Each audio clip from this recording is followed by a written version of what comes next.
If you're going through a divorce, sometimes there are circumstances where the timing of actually entering the divorce decree is something you want to give some thought to, because it could make a difference in some situations. So, for example, if you are getting health insurance from your spouse, once the decree goes through, you're no longer going to have health insurance. So you may want to time the entry of the divorce decree with the time that you are eligible for coverage, whether that's you're going to be 65 and now you can get Medicare, or you are going to be full-time employed.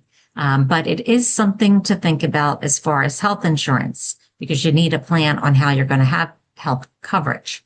Another thing to consider when you're deciding when to have the divorce decree entered is whether you have retirement accounts that you're going to be receiving from your spouse, because a lot of times you're going to need a qualified domestic relation order entered, and you may want to make sure that the assets are rolled over into your name, or the quadro is done before you enter the divorce decree, in case your spouse for some reason passes away before that quadro or the rollover happens. You don't want to have those problems. Another very important thing is if you are selling a home in a divorce. If you're selling a home in a divorce, it is best to keep the marriage intact until the property gets sold, if you're having the house sold.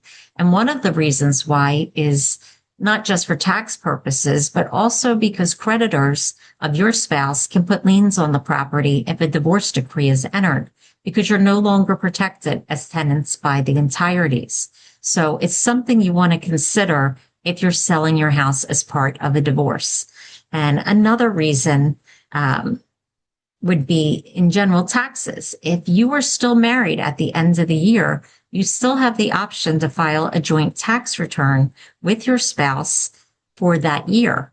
If you enter your divorce decree before the end of the year, you can no longer file taxes together, and you both may end up paying more as a result. So it's a conversation that you should have with your attorney, especially, towards the end of the year, whether you should hold it till January.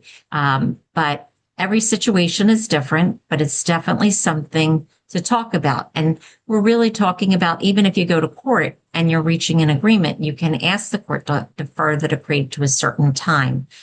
So just keep that in mind if you're going through a divorce, to always talk to your lawyer about the best time to enter that decree.